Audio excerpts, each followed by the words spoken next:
Welcome to the initiative of Tagore group of education.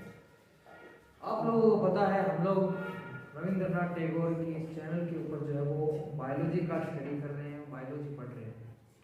और हम लोगों ने एनसीईआरटी बायो का जो चैप्टर नंबर 13 है उसको कंप्लीट कर लिया था। और उसी क्रम को आज आगे बढ़ाते हुए हम लोग जो है एक नेक्स्ट चैप्टर के ऊपर जाएंगे। और काफ़ी इम्पोर्टेंट चैप्टर है ये एनसीईआरटी के हिसाब से भी, और हम लोग छोटी क्लासों से भी जो है वो इस चैप्टर को स्टडी करते आ रहे हैं। चैप्टर काफ़ी सिंपल है, दिखने में आसान लगता है और क्वेश्चन भी काफ़ी ज़्यादा आते हैं। इकोसिस्टम,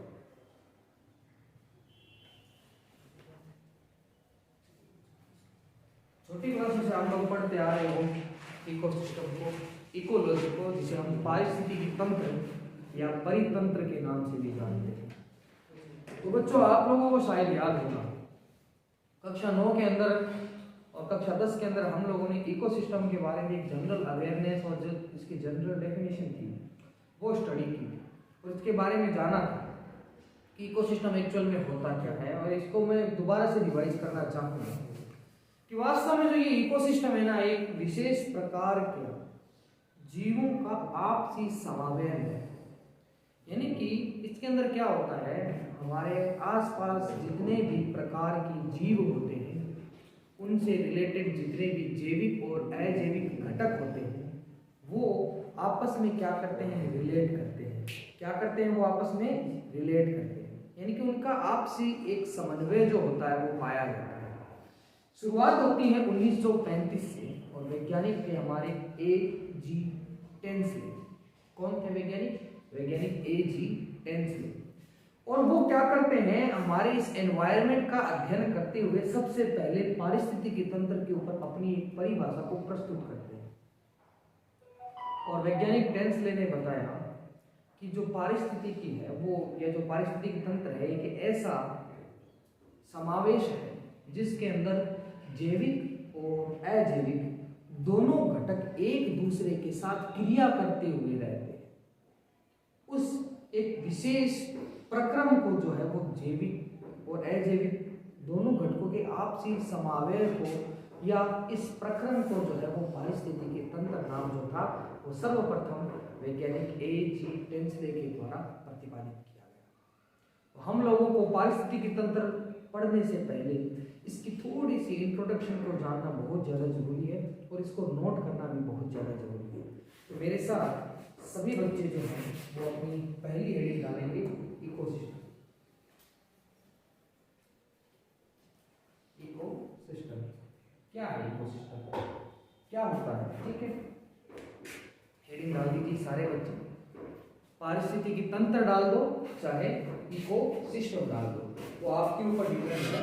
आप जो डेफिनेशन डालना चाहें या फिर जो वर्ड लिखना चाहें वो आपके लिए सही हो। तो इसके अंदर सबसे पहले जो है वो हम लोग शुरुआत करेंगे। लिखिए पारिस्थितिकी तंत्र, मेरे साथ साथ नोट डाउन करोगे। पारिस्थितिकी तंत्र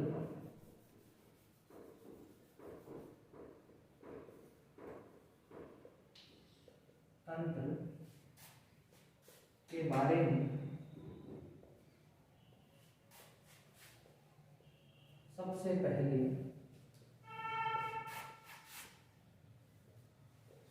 वैज्ञानिक A.G. टेंसले ने बताया था।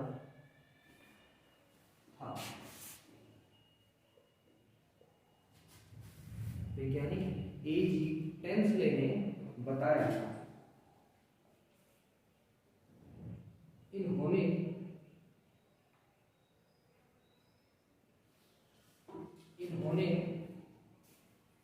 सन 1935 में, सन 1935 में, 1935 में एक विशेष प्रकार की परिभाषा को प्रस्तुत किया था। इन्होंने एक विशेष प्रकार की परिभाषा को प्रस्तुत किया था। पारिस्थितिकी तंत्र की वह परिभाषा निम्न प्रकार से है। पारिस्थितिकी तंत्र या इकोसिस्टम की वह परिभाषा निम्न प्रकार से है।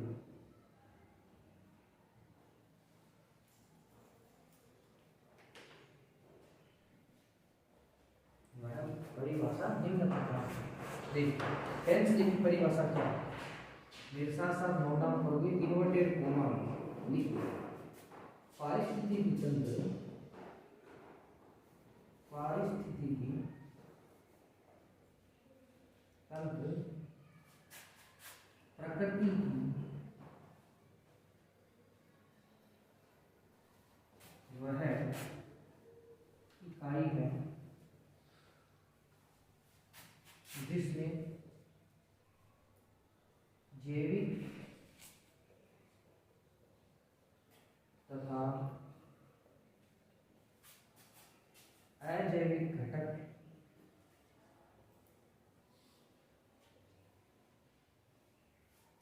आपस में क्रिया करते हैं।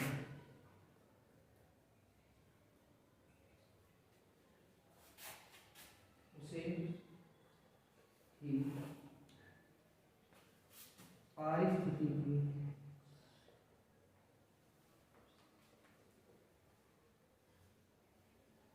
तंत्र कहा जाता है। ये जो टेंसले के द्वारा कही गई बात थी कि जैविक तथा अजैविक दोनों घटक क्या करते हैं, आपस में क्रिया करते हैं, और वो क्रिया करते हुए क्या करते हैं, कुछ आवश्यक उत्पादों का निर्माण करते हैं, उन्हें तैयार करते हैं। अब आप लोग सोच रहे होंगे भाई कि जैविक और अजैविक घटक होते क्या हैं, जिन्हें कहा जाता है बायोटिक और नॉन बायोटिक या एबायोटिक, ठीक है, एलिमेंट्स, ठीक है, होते क्या है, हम लोग वो भी जरा चर्चा कर लेते हैं।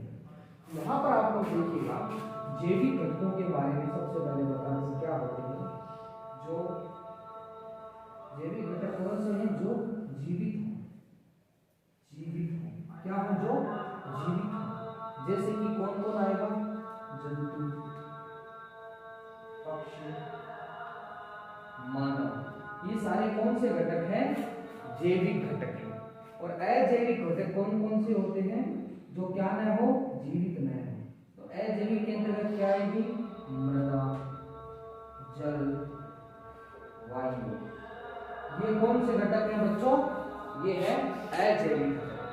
तो अब इन दोनों की आपसी क्रिया जो है ना बच्चों, वो क्या कहलाती है, इकोसिस्टम कहलाती है, या वो क्या बनाती है, इकोसिस्टम का निर्माण करती है। जैसे मैं एक एग्जांपल के थ्रू बताऊंगा, इन दोनों की क्रिया को जरा समझना, कैसे क्रिया करते हैं।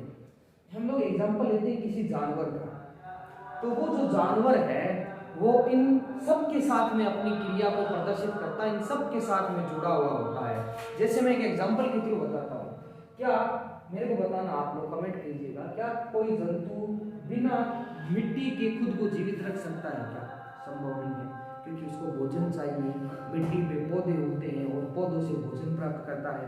क्या कोई जंतु बिना जल के जिंदा रह सकता है, क्या संभव ही नहीं है। क्या कोई जंतु बिना वायु के जिंदा रह सकता है, क्या संभव ही नहीं है। तो दोनों के मध्य में एक अन्योन्य क्रिया हो रही है, उसी क्रिया का नाम वैज्ञानिक टेंसले के द्वारा क्या रख दिया गया था, पारिस्थितिकी तंत्र रख दिया गया था। और इस परिभाषा को फिर से क्या किया गया था, अन्य वैज्ञानिकों के द्वारा सृजित किया गया, और वो सृजित की गई परिभाषा किस प्रकार से थी, इसी के नीचे आप लोग लिखिए या। चलिए इसी के नीचे वापस आप लोगों को लिखना है या। ये कुछ वैज्ञानिक, अन्य वैज्ञानिकों ने मिलकर के इसको क्या किया था, तैयार किया था, और तैयार करके जीवों की वातावरण के साथ क्रियाओं को जो था वो प्रदर्शित किया था, या लिख दिया। अब इसी के नीचे आप लोग अलग जो डेफिनेशन थी वो अन्य वैज्ञानिकों द्वारा बनाई गई थी उसको लिखिएगा, और मेरे साथ नोट डाउन कीजिए। जब प्रकृति में जैविक तथा अजैविक, जैविक तथा अजैविक घटक आपस में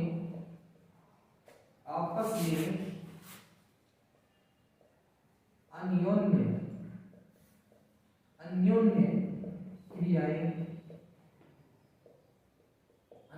क्रियाएं करते हैं तो वह क्रिया एक विशेष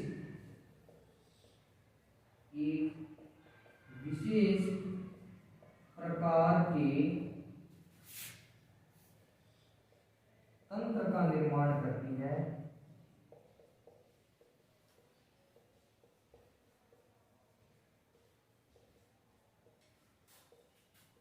जिसको इकोसिस्टम या पारिस्थितिकी तंत्र कहा जाता है। इकोसिस्टम या पारिस्थितिकी तंत्र कहा जाता है। करो नोट डाउन, बहुत ज्यादा सिंपल डेफिनेशन है ये।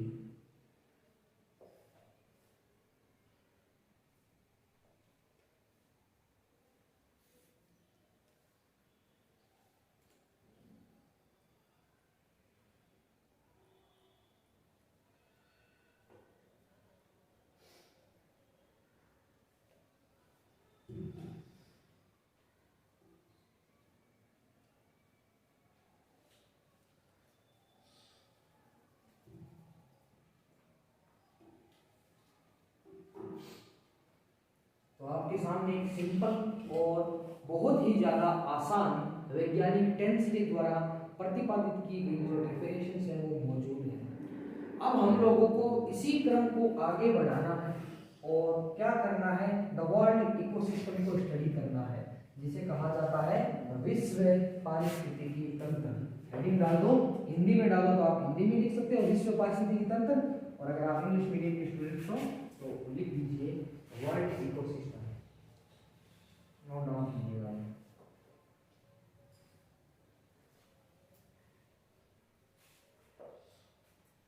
विश्व पारिस्थितिकी तंत्र, विश्व पारिस्थितिकी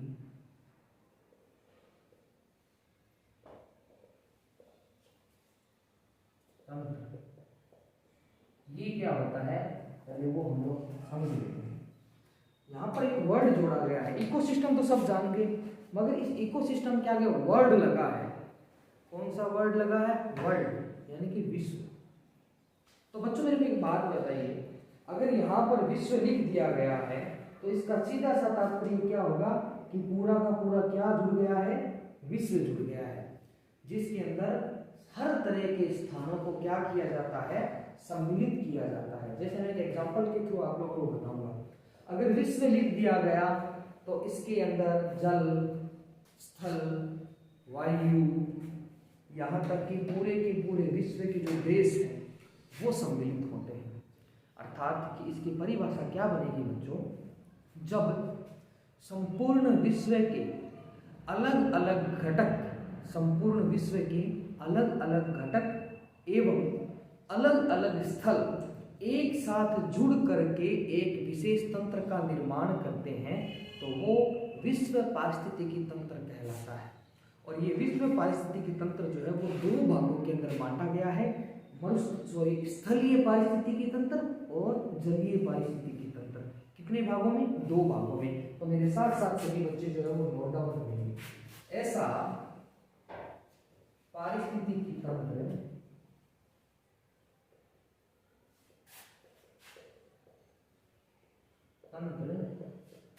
जिसमें संपूर्ण विश्व के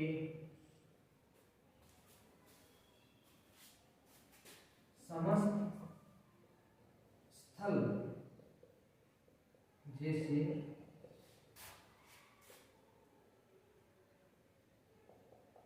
स्थान, देश, मैदान एवं जलीय क्षेत्र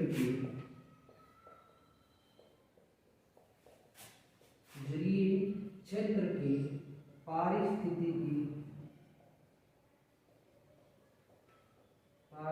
पारिस्थितिकी तंत्र को सम्मिलित किया जाता है तो वह विश्व पारिस्थितिकी तंत्र कहलाता है।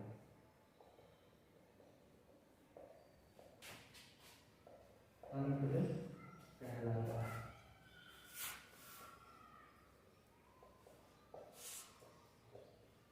यह तंत्र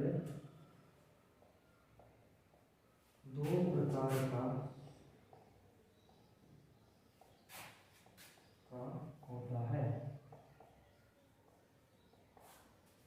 नंबर 1 जलीय तंत्र और नंबर 2 स्थलीय तंत्र। जलीय तंत्र के अंतर्गत क्या आएंगे? तालाब,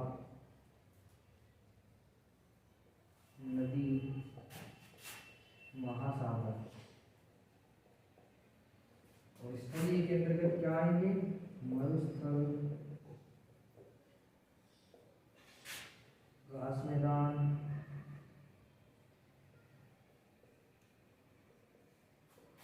और पहाड़ी क्षेत्र। ये लीजिए, ये आपके सामने एक वर्ल्ड इकोसिस्टम का एक विस्तृत एग्जाम्पल प्रेजेंट है, जिसमें हम लोग अलग अलग पार्ट्स को, अलग अलग जो भी आप लोगों के पार्टिकल एरियाज हैं वो यहाँ पर मौजूद रहते हैं।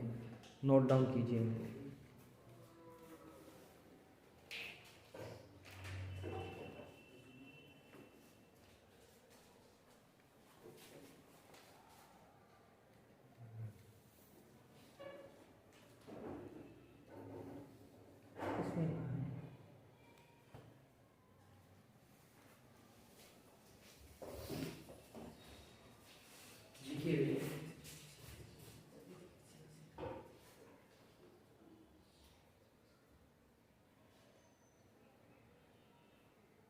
तो ये हो गया आप लोगों का एक वर्ल्ड इकोसिस्टम का पार्ट, जिसमें हम लोग देखते हैं कि विश्व के जितने भी एरियाज है ना, उन सब का एक इकोसिस्टम बनता है। अब मैंने यहाँ पर एक चीज देखी है कि स्थलीय और जलीय इन दोनों स्थानों का जो पारिस्थितिकी तंत्र है वो विश्व पारिस्थितिकी तंत्र के अंतर्गत आता है। अब अगर बात करें घास मैदान की पारिस्थितिकी तंत्र की, तो ये तंत्र बनता कैसे है? देखो बच्चों, यहाँ पर एक सबसे पहले होता है प्रोड्यूशन, जो किस चीज का उत्पादन कर रहा हो, और उसके नीचे आते हैं कंज्यूमर्स, जो उनका उपभोग कर रहे हों।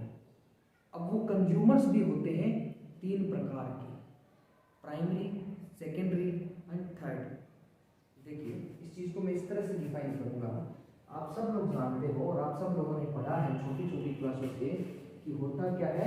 सबसे पहले हिंदी में लिख देते हैं, सबसे पहले प्रोड्यूसर्स यानी उत्पादक। उत्पादक से कौन कौन जुड़े होते हैं? उपभोक्ता। और ये उपभोक्ता 3 श्रेणियों के अंतर्गत बांटे गए हैं। प्राथमिक उपभोक्ता, द्वितीयक उपभोक्ता और तृतीयक उपभोक्ता। तो ये क्रम लगातार चलता रहता है। उत्पादक कौन होते हैं? जो अपना भोजन स्वयं बना लेते हैं, भोजन के लिए किसी और पे डिपेंड नहीं होते। जैसे घास है, ये क्या है? घास है।